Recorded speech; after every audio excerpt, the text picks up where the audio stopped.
Aujourd'hui à Jeune Culture, on parle de transmission des savoir-faire.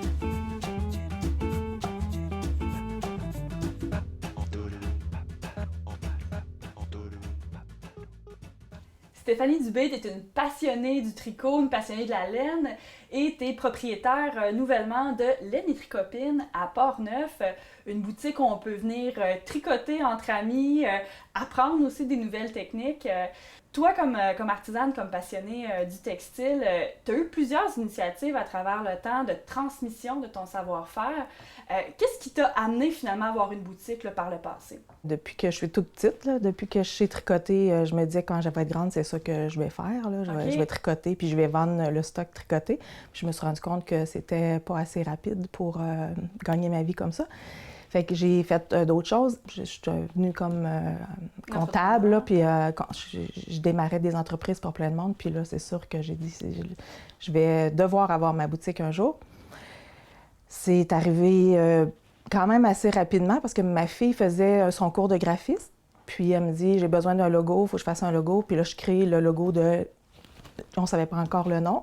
Laine et là, c'est là qui est devenu Laine et Tricopine. Puis c'est ça, ça a été assez vite là, pour après ça, là, tout s'est mis en branle. Les teinturières que j'ai rencontrées donnaient le goût de les faire voir, les faire connaître. Il y a eu une fille de Donnacona aussi, là, qui là, n'en fait plus maintenant, mais elle me donnait vraiment envie là, d'exposer son matériel. Ça a démarré comme ça. Un peu sur un coup de tête avec ta fille, c'est avec un logo finalement. C'est ça. Depuis longtemps, je caressais l'idée, mais ça s'est comme mis en branle rapidement. Comment tu as appris justement à faire du tricot? Tu dis que tu fais ça depuis que tu es enfant. Qui t'a montré ça? C'est ça. Je me souviens même pas quand j'ai commencé à tricoter, tellement ça fait longtemps. Là. Je sais que mon premier souvenir, ma mère tricotait. C'était un chandail bleu et blanc, avec capuchon, avec une petite poche. Puis je me souviens de ce chandail-là, puis ma mère, elle me dit que j'avais 3 ans quand elle tricotait ça.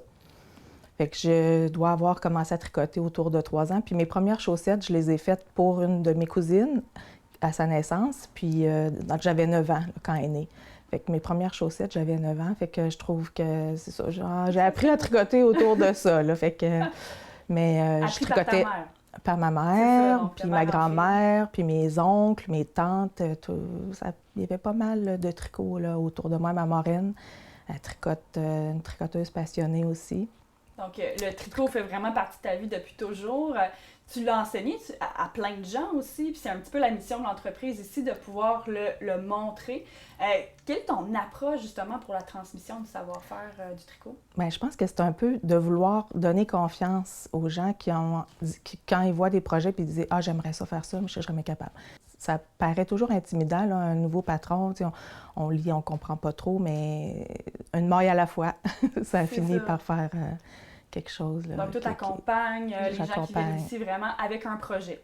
Oui, je les aide à démarrer leur projet tricot selon la fibre qu'ils ont besoin, la quantité, adapter le patron s'il y a des adaptations à faire pour les grandeurs, les choix, quel matériel qui est mieux, la grosseur des aiguilles, faire leur échantillon, tout ce que ça prend pour démarrer comme il faut pour ne pas être obligé de recommencer. Aussi souvent, c'est long à faire, fait que quand tu es bien parti, ça risque d'avoir le résultat escompté. Des fois, j'ai essayé, ça marche pas. Des fois, ça prend juste une petite chose, là, comme c'était ça que je faisais pas de correct. Puis ils sont repartis pour un autre petit bout. Puis la finition aussi des projets peut demander des petites compétences là, de rabattage élastique, des petites choses comme des fois qui demandent encore là, des connaissances. Plus de technique, parce que c'est pas quelque chose qui s'apprend à l'école, c'est vraiment des transmissions souvent entre femmes.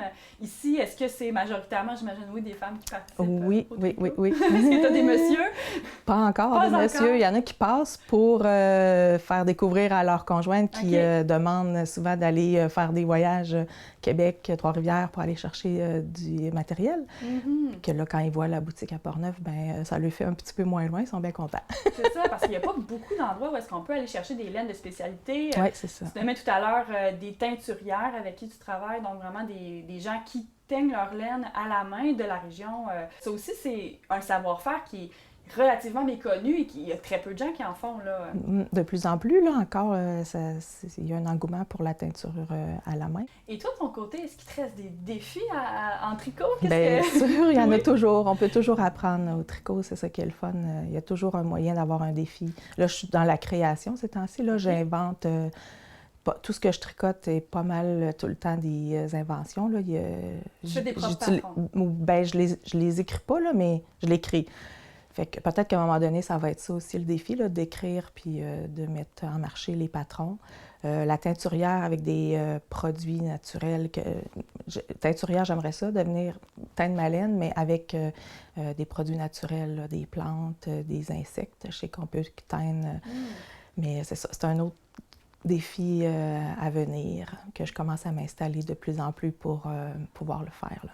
Wow, donc on a encore plein de choses à explorer. Bien, merci beaucoup Stéphanie, c'est un très beau concept. On souhaite vraiment une longue vie à Laine et Tricopine. Merci beaucoup. Merci à toi, merci beaucoup.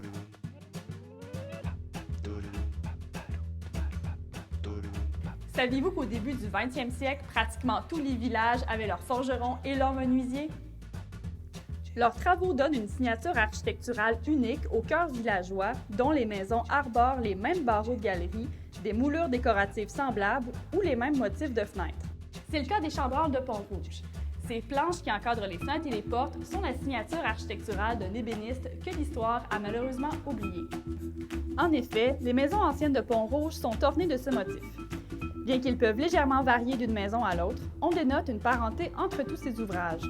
On retrouve des chambranles sur l'ensemble du territoire portnevois, mais le modèle pont-rougeois se démarque par sa forme inusitée et particulièrement travaillée, comme ceux conservés sur la maison Bédard. Ces signatures sont essentielles à préserver. Elles font partie du charme des municipalités et sont les témoins de leur histoire.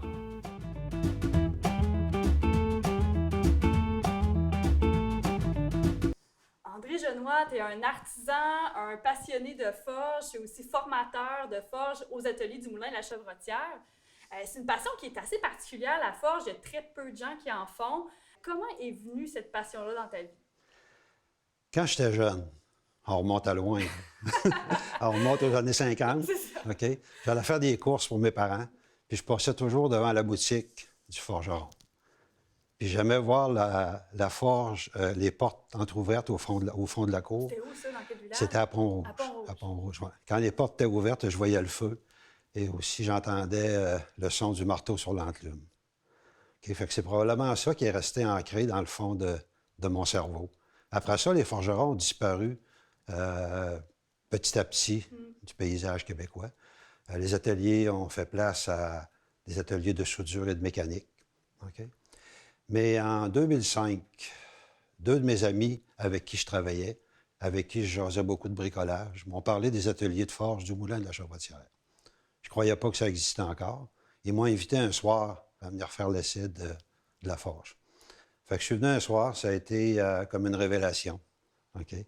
Les vieux sons d'enclume enfouis dans le fond de mon cerveau ont refait surface. Puis je me suis inscrit à ce moment-là à toutes les sessions. Année après année, session d'automne, session de printemps. Puis j'ai appris, là, premièrement, il y avait un formateur ici qui nous expliquait la base de la forge. Mais on dit toujours, c'est en forgeant qu'on devient forgeron. Fait que pendant 5 ans, je me suis inscrit aux ateliers. Puis en 2010, quand j'ai pris ma retraite de mon travail de chef de section à l'aluminerie de Deschambault, à la demande de Jean-Marie Bouillet, le responsable pour Culture et patrimoine Deschambault-Grondines, de l'atelier de forge. À sa demande, j'ai accepté le poste de formateur. Okay? Puis à partir de ce moment-là, j'ai accompagné les gens dans leur développement de la forge. C'est ajouté à ça des fins de semaine d'intensifs de forge. Pendant 6 heures le samedi, 6 heures le dimanche. Souvent, on reçoit des couples, des jeunes, des moins jeunes, des parents avec les enfants à partir de 15 ans, 15-16 ans. Alors, comment ça se passe quand les gens arrivent ici aux ateliers et veulent commencer à apprendre? OK. Premièrement, la plupart des gens qui assistent aux ateliers n'ont jamais touché à la forge de leur vie. OK? J'ai des anciens qui reviennent année après année dans les sessions d'automne et de printemps. Mais les fins de semaine, souvent, c'est des gens qui n'ont jamais forgé, ils n'ont jamais touché un bout de métal avec un marteau. À ce moment-là, je leur explique premièrement les mesures de sécurité. Ensuite de ça, je démarre un feu. Je leur explique comment démarrer le feu, comment l'entretenir. OK? Je fais aussi une démonstration. OK? Un étirage de métal, une petite volute. Je leur apprends ce que j'appelle à lire la température du fer, parce qu'il faut forger à la bonne température. Fait que selon la couleur du métal, je leur apprends à forger à la bonne température.